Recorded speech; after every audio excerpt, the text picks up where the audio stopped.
Employees ইউনিয়নে প্ৰথমবাৰৰ বাবে আমি এখন সাংবাদিক মেলৰ আয়োজন কৰিবলগীয়া হৈছে কিছুমান পৰিস্থিতিৰ কাৰণে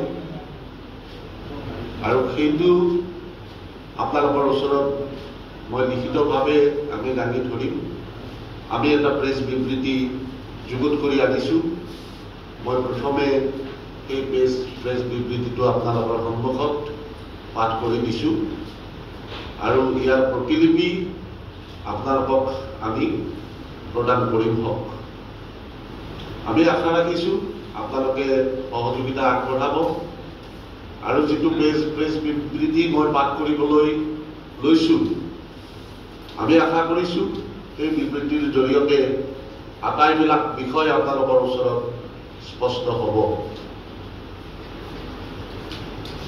প্ৰেছ বিবৃতি গুৱাহাটী 10 জুন দিনাংক 10/6/2025 গুৱাহাটী 10 জুন সিংহপুৰুষ ৰাধা গোবিন্দ বৰুৱাৰ জাতীয় প্ৰেম আৰু দূৰদৃষ্টিৰ ফলত 87 বছৰৰ আগে স্থাপিত আসাম ট্ৰিবিউন প্ৰতিষ্ঠান হৈছে অসম তথা উত্তৰ পূৰ্বাঞ্চলৰ ভিতৰতে এটা অগ্ৰণী বাতৰি কাকত প্ৰতিষ্ঠান এই প্ৰতিষ্ঠানৰ পৰা প্ৰকাশিত দা আসাম ট্ৰিবিউন অসমবাণী দৈনিক অসম গৰিয়সী এইকেইখন কাকত আলোচনীয়ে অসমৰ জাতীয় জীৱনৰ সমৃদ্ধি আৰু জাতীয় সমস্যাৰাজি সমাধানৰ ক্ষেত্ৰত কেইবা দশকো ধৰি বিশিষ্ট ভূমিকা পালন কৰি অহাৰ লগতে ভাষা সাহিত্যৰ বিকাশৰ ক্ষেত্ৰতো বিশিষ্ট অৱদান আগবঢ়াই আহিছে তদুপৰি সাহিত্য প্ৰকাশ আৰু ট্ৰিবিউন প্ৰেছেও গ্ৰন্থ প্ৰকাশ আৰু ভাষা সাহিত্যৰ প্ৰচাৰত গৌৰৱ উজ্জ্বল ভূমিকা পালন কৰি আহিছে আসাম ট্ৰিবিউন প্ৰতিষ্ঠানে মাজিথিয়া দৰমহা বোৰ্ডৰ পৰামৰ্শাৱলী দেশৰ ভিতৰতে সৰ্বপ্ৰথম ৰূপায়ণ কৰি বাতৰি কাকত প্ৰতিষ্ঠানত কৰ্মৰত সাংবাদিক অসাংবাদিক কৰ্মীসকলৰ প্ৰতি দায়বদ্ধতা পালনৰ জৰিয়তে সমগ্ৰ দেশতে অনন্য কৃতিত্ব স্থাপন কৰাৰ কথা সৰ্বজন বিদিত তদুপৰি ইয়াৰ পূৰ্বেও গঠন হোৱা অন্যান্য 5খন ৱেজ বোৰ্ড ৰূপায়ণ কৰি আহিছিল আসাম ট্ৰিবিউন প্ৰতিষ্ঠানৰ সৈতে অংগাংগীভাৱে জড়িত হৈ আছে আসাম ট্ৰিবিউন এমপ্লয়িজ ইউনিয়ন 1956 চনতে গঠিত Assam tribune employees union all India newspaper employees ফেডাৰেশ্যনৰ স্বীকৃতিপ্ৰাপ্ত ইউনিয়ন এই ইউনিয়নে ট্ৰিবিউন প্ৰতিষ্ঠানৰ সাংবাদিক অসাংবাদিক কৰ্মীসকলৰ অধিকাৰ অৰ্জন আৰু অধিকাৰ ৰক্ষাৰ হকে অহোপুৰুষাৰ্থ কৰি অহাৰ লগতে সামগ্ৰিকভাৱে অসমৰ সকলো সাংবাদিক আৰু অসাংবাদিক কৰ্মীৰ নানা সমস্যাৰ সমাধান আৰু অধিকাৰ অৰ্জনৰ সংগ্ৰামত প্ৰত্যক্ষ অথবা পৰোক্ষভাৱে জড়িত হৈ আহিছে পূৰ্বৰ দৰমহা বোৰ্ড কেইখনৰ লগতে মাজিথিয়া দৰমহা বোৰ্ড গঠনৰ পৰা আৰম্ভ কৰি ইয়াৰ ৰূপায়ণলৈকে সমগ্ৰ প্ৰক্ৰিয়াটোত ইউনিয়নৰ অংশগ্ৰহণ আৰু সংগ্ৰামী ভূমিকা অনস্বীকাৰ্য ইউনিয়নে মাজিথিয়া দৰমহা বোৰ্ডৰ পৰামৰ্শ অনুযায়ী দা দৰমহা আৰু অন্যান্য সা সুবিধা আদায় কৰিবলৈ সক্ষম হোৱাৰ পাছত কোভিডকালীন সময়ৰে পৰা প্ৰতিষ্ঠানটোৰ কৰ্মীসকল দুৰ্যোগৰ সন্মুখীন হয় কৰ্মীসকলে পাই অহা বিভিন্ন সা সুবিধা কৰ্তৃপক্ষই কৰ্তন কৰিবলৈ আৰম্ভ কৰে তৎসত্ত্বেও ইউনিয়নে কৰ্তৃপক্ষলৈ সহযোগিতা অব্যাহত ৰাখে প্ৰতিষ্ঠানটোৰ প্ৰতি থকা দায়বদ্ধতা আৰু আন্তৰিকতাৰ বাবে কৰ্তৃপক্ষই ভৱিষ্যতনিধিৰ ধন দীৰ্ঘকাললৈ জমা নিদিয়া বহু সংখ্যক অৱসৰপ্ৰাপ্ত কৰ্মীক গ্ৰেচুইটি আদায় নিদিয়া LTE আৰু আৰ্জিত ছুটিৰ ধন আদায় নিদিয়াৰ ফলত কৰ্মীসকল বিভিন্ন সমস্যাত ভুগিবলগীয়া হয় শেহতীয়াভাৱে যোৱা মাৰ্চ মাহৰ দৰমহাৰ ৭৫% আৰু এপ্ৰিল আৰু মে মাহৰ দৰমহা এই পৰ্যন্ত আদায় নিদিয়াত সমগ্ৰ প্ৰতিষ্ঠানটোৰ কৰ্মীসকল দুৰ্ভোগৰ সন্মুখীন হৈছে ইউনিয়নে কৰ্তৃপক্ষক লিখিতভাৱে আৰু মৌখিকভাৱে বাৰম্বাৰ দাবী জনাই অহা সত্ত্বেও পৰিস্থিতি উন্নত হোৱা নাই ইয়াৰ পৰিপ্ৰেক্ষিতত ইউনিয়নে যোৱা 13 মেৰ পৰা ধাৰাবাহিকভাৱে প্ৰতিবাদী কাৰ্যসূচী ৰূপায়ণ কৰিবলগীয়া হৈছে কৰ্ম সময়ত ব্যাঘাত নপৰাকৈ এই প্ৰতিবাদী কাৰ্যসূচী ৰূপায়ণ কৰি থকাৰ পাছতো বিভিন্ন সামাজিক মাধ্যমত কিছুমান বিভ্ৰান্তিকৰ তথ্য প্ৰকাশ পাইছে। এনে প্ৰেক্ষাপটতে ইউনিয়নে নিজৰ স্থিতি স্পষ্ট কৰাৰ বাবে আজিৰ এই সংবাদমেলৰ আয়োজন কৰিবলগীয়া হৈছে। দৰমহাৰ ক্ষেত্ৰত সহকাৰী শ্ৰম আয়ুক্তই দুবাৰকৈ ত্ৰিপাক্ষিক বৈঠকৰ আয়োজন কৰিছিল আৰু দুয়োবাৰে কৰ্তৃপক্ষই নিয়মানুসৰি দৰমহা সময়মতে দৰমহা আদায়ৰ প্ৰতিশ্ৰুতি দিছিল যদিও সেই প্ৰতিশ্ৰুতি ৰক্ষা কৰিব পৰা নাই। প্ৰতিকূল বতৰ আৰু পৰিস্থিতি নেওচি নিজ নিজ কৰ্তব্য সুচাৰুৰূপে সম্পাদন কৰিও মাহৰ পিছত মাহ দৰমহা আদায় নাপালে বৰ্তমান সময়ত কৰ্মীসকল কেনে অসুবিধাৰ সন্মুখীন হ'ব পাৰে সেয়া সহজে অনুমেয়। সিংহপুৰুষ ৰাধা গোবিন্দ বৰুৱাৰ সুযোগ্য সন্তান শ্ৰদ্ধেয় প্ৰফুল্ল গোবিন্দ বৰুৱা ট্ৰিবিউন প্ৰতিষ্ঠানৰ পৰিচালন সঞ্চালক হিচাপে থকাৰ সময়লৈ নানা অভাৱ অভিযোগ আৰু ঘাট প্ৰতিঘাতৰ মাজতো কৰ্মীসকলক অন্ততঃ দৰমহা সদায় নিয়মীয়াকৈ আদায় দিয়াৰ পাছত বৰ্তমানৰ মাননীয় পৰিচালন সঞ্চালিকাৰ কাৰ্যকালত কিয় এনে পৰিস্থিতিৰ উদ্ভৱ হ'ল? তেখেতৰ মতে ৰাজ্য চৰকাৰে বিজ্ঞাপনৰ ধন আদায় নিদিয়াটোৱেই ইয়াৰ কাৰণ। আজিৰ তাৰিখলৈ ট্ৰিবিউন প্ৰতিষ্ঠানে চৰকাৰৰ পৰা 6 কোটি টকাৰো অধিক পাবলৈ আছে। চৰকাৰলৈ আমাৰ প্ৰশ্ন, বিজ্ঞাপনৰ ধন আদায় নিদি প্ৰতিষ্ঠানটোৰ কৰ্মী আৰু তেওঁলোকৰ পৰিয়ালক কিয় ইমান কষ্ট দিছে?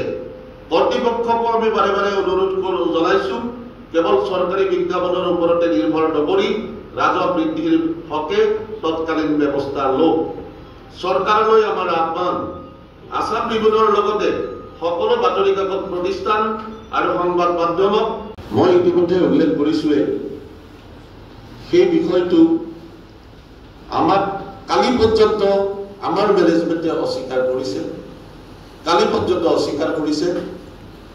কালি আবেলি কালি দুপৰীয়া 2 বজাত আমাক আলোচনাৰ কাৰণে মাতিছিল আৰু মাতোতে তেখেতসকলে আমাক এই কথাটো স্পষ্ট কৰি দিছে যে ট্ৰিবিউন প্ৰতিষ্ঠান হস্তান্তৰ কৰা নহয়।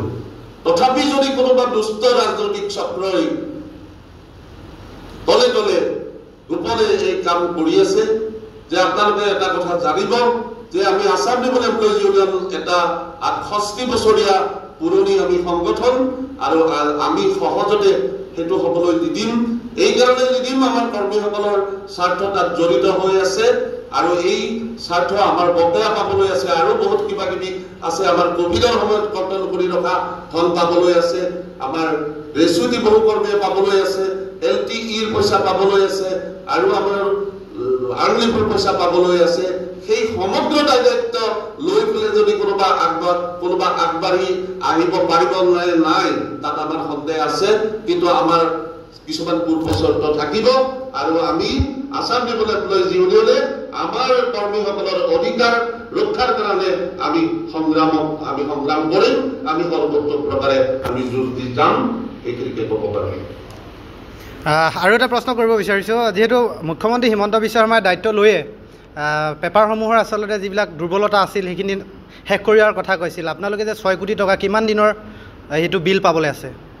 এইটো এডভাৰটাইজমেণ্টৰ বিলবিলাক হয় কি, তেওঁলোকৰ কিছু দি থাকে, আকৌ নতুনকৈ জমা হয়, পূৰ্বৰ পৰা আছে, কিছুমান পূৰ্বৰ পৰা আছে, কিছুমান নতুনকৈ জমা হৈছে, অহা মাহত হয়তো এই ফিগাৰটো আকৌ বাঢ়িব, কথাটো সিমানেই। আমি কোভিডৰ সময়তো বাহিৰত বহুত কিবা কিবি ছচিয়েল মিডিয়াত প্ৰচাৰ হৈছে আৰু এই যিবিলাক কথা ছচিয়েল মিডিয়াত প্ৰচাৰ হৈছে এই আটাইবোৰ কথা সত্য নহয়। তাৰ ভিতৰত অৰ্ধ সত্য আৰু কিছুমান মিছা কথাও আছে, যিবিলাক নকৰাৰ কাৰণে আমি আটাইকে আহ্বান জনাইছো। অসমৰ সকলো শুভাবুদ্ধি সম্পন্ন লোকে নিশ্চয় অনুভৱ কৰিব যে অসমৰ যিটো ছপা মাধ্যম বাতৰি কাকতৰ ভিতৰত যিটো আছাম ট্ৰিবিউন প্ৰতিষ্ঠানৰ যিটো ভূমিকা, এই ভূমিকা অসমৰ জাতীয় জীৱনৰ কাৰণে অনবদ্য আৰু এই ভূমিকা অব্যাহত ৰখাৰ ক্ষেত্ৰত অসমৰ সচেতন সকলো নাগৰিকে সংবাদ মাধ্যমে নিশ্চয় সহযোগিতা আগবঢ়াব, এই দৃঢ় বিশ্বাস আমাৰ আছে। তদুপৰি আমি বৰ্তমান যিটো সংকটত ভুগিছো সেয়া আপোনালোকৰ ওচৰত আমি উত্থাপন কৰিছো আৰু আমাক কৰ্তৃপক্ষই বাৰে বাৰে এই কথা কৈছে যে চৰকাৰৰ পৰা যিখিনি পাবলগীয়া ফল সেইখিনি পোৱাৰ পিছত আমাৰ সমস্যা নাথাকিব। বিভিন্ন বিভাগত তেওঁলোকৰ বহুখিনি পাবলগীয়া আছে। তদুপৰি এই সন্দৰ্ভত বাৰে বাৰে মুখ্যমন্ত্ৰীৰ সৈতে প্ৰতিষ্ঠানৰ কৰ্তৃপক্ষই যোগাযোগ কৰিছে। শেহতীয়াভাৱেও তেওঁলোকে মুখ্যমন্ত্ৰীলৈ এখন পত্ৰ প্ৰেৰণ কৰি যি বকেয়া ধন আছে বিজ্ঞাপনৰ বাবদ পাবলগীয়া সেইখিনি আদায় দিবলৈ চৰকাৰক অনুৰোধ জনাইছে। তাৰ উপৰি আমাৰ ইউনিয়নৰ সৈতে আমি মেনেজমেণ্ট প্ৰায়ে আমি আলোচনাত বহো। শেহতীয়াভাৱে আমাৰ কালিও তেখেতসকলৰ লগত আলোচনা হৈছে আৰু সংবাদ বাহিৰত যিবিলাক কথা কিছুমান ওলাই আছে যে সেইটো তেওঁলোকে দৃঢ়তাৰে কালি পৰ্যন্ত অস্বীকাৰ কৰিছে যে মানে ট্ৰিবিউন প্ৰতিষ্ঠান কোনো হস্তান্তৰ কৰাৰ কথা তেওঁলোকে ভবা নাই। কিন্তু তৎসত্ত্বেও এইবিলাক কথা ওলাই আছে। আমি নাজানো ইয়াৰ সত্যতা কি, কিন্তু আমি আশা ৰাখিম যে অসমৰ এটা জাতীয় প্ৰতিষ্ঠান হিচাপে পৰিগণিত ট্ৰিবিউন প্ৰতিষ্ঠানক বচাই ৰখাৰ স্বাৰ্থত সকলোৱে নিশ্চয় অৰিহণা আগবঢ়াব। সকলোৰে এই ক্ষেত্ৰত কৰণীয় আছে আৰু ইতিমধ্যে আমি এই আমাৰ বিবৃতিটোত আমি উল্লেখ কৰিছোৱে যে আমি যোৱা 13 মেৰ পৰা আমি ধাৰাবাহিকভাৱে আমি আন্দোলনৰ কাৰ্যসূচী আমি প্ৰতিষ্ঠানৰ ভিতৰতে আমি পালন কৰি আহিছো আৰু এইটো আমাৰ ইউনিয়ন হিচাপে আমাৰ যিখিনি আমি সাংবিধানিক অধিকাৰ আমি পাইছো আৰু সেই সাংবিধানিক অধিকাৰ আমি প্ৰযোজ্য কৰিছো আৰু তাৰ ভিত্তিতে আমি প্ৰতিবাদী কাৰ্যসূচী আমি ৰূপায়ণ কৰিছো। আমি আশা ৰাখিছো আমাৰ যি সংকট হৈছে সেই সংকটটো সোনকালে দূৰ হ'ব। কালি কৰ্তৃপক্ষই কালি আবেলি আমাক এখন পত্ৰ যোগেও এই কথা জনাইছে যে তেওঁলোকে দৰমহা দিবৰ কাৰণে তেওঁলোকে ব্যৱস্থা লৈ আছে। অৱশ্যে কোনো তাৰিখ তেওঁলোকে আমাক দিয়া নাই, কিন্তু সোনকালে তেওঁলোকে দৰমহাৰ সমস্যাটো সমাধান কৰিব বুলি কালি সন্ধিয়া আমাক এখন পত্ৰ যোগে জানিবলৈ দিছে। গতিকে মই আপোনালোকক অনুৰোধ জনাইছো যেতিয়া যদি এই বাতৰিটো পৰিৱেশন কৰোঁতে আপোনালোকে যাতে সকলো দিশ আপোনালোকে চালি জাৰি চাই নিৰপেক্ষভাৱে বাতৰিটো পৰিৱেশন কৰে তাৰ প্ৰতি আহ্বান জনাইছো। আৰু আপোনালোক আটাইয়ে অৱগত যে সভা মাধ্যমেই হওক বা বৈদ্যুতিন মাধ্যমেই হওক তাৰ যিবিলাক সমস্যাত ভুগি আছে এই সমস্যাবিলাক সমাধানৰ ক্ষেত্ৰত এটা চৰকাৰৰ কৰণীয় আছে। এইটো আমি আসাম ট্ৰিবিউন প্ৰতিষ্ঠানৰ হকে আমি সেই দাবী উত্থাপন কৰিছো আৰু এই স্বাৰ্থটো আপোনালোকৰ আমি ভাবো যে এইটো প্ৰত্যেকৰে লগত জড়িত এটা জ্বলন্ত বিষয় আৰু আমি ঐক্যবদ্ধভাৱে এইবিলাক দাবী আমি চৰকাৰৰ ওচৰত উত্থাপন কৰিব লাগে বুলি আমি অনুভৱ কৰো আৰু পৰৱৰ্তী সময়ত নিশ্চয় আপোনালোকেও আমাক সহযোগিতা আগবঢ়াব। আসাম ট্ৰিবিউন এমপ্লয়িজ ইউনিয়নে কেৱল ট্ৰিবিউন প্ৰতিষ্ঠানৰ কৰ্মীসকলৰ স্বাৰ্থৰ কথাই নাভাবে, তেওঁলোকে বৃহত্তৰ অসমৰ সাংবাদিক অসাংবাদিক কৰ্মীসকলৰ স্বাৰ্থৰ কথাও ভাবে। আৰু আপোনালোকে নিশ্চয় জানে সদৌ অসম সংবাদ কৰ্মী সন্থায়ো এই ক্ষেত্ৰত তেওঁলোকে নিৰলসভাৱে প্ৰচেষ্টা চলাই আহিছে। সদৌ অসম সংবাদ কৰ্মী সন্থাও all India newspaper employees ফেডাৰেশ্যনৰ এফিলিয়েটেড এটা সংগঠন। আমি সমূহীয়াভাৱে অসমৰ সকলো সাংবাদিক অসাংবাদিক কৰ্মীৰে আমি সমস্যাৰ প্ৰতি আমি সজাগ আৰু আমি ঐক্যবদ্ধভাৱে এই সংগ্ৰামত আমি আগবাঢ়িব লাগে বুলি আমি অনুভৱ কৰো। যে এইখিনিকে আপোনালোকক মই অৱগত কৰালো আৰু আশা ৰাখিছো আপোনালোকে আটাইখিনি কথা আপোনালোকে বুজি পাইছে। লগতে আৰু এটা কথা সাংবাদিক বন্ধুসকলক আমি জনাবলৈ বিচাৰো যে আমি কোনেও ইয়াত আমি বাইট নিদিও, আমাৰ কোনেও বেলেগে আমি পৃথকে বাইট নিদিও। আপোনালোকৰ কিবা যদি সুধিবলগীয়া থাকে আপোনালোকে সুধিব পাৰে। আমি বাধ্যমানে চেষ্টা কৰিম আপোনালোকৰ প্ৰশ্নৰ উত্তৰ দিয়াৰ কাৰণে। ধন্যবাদ।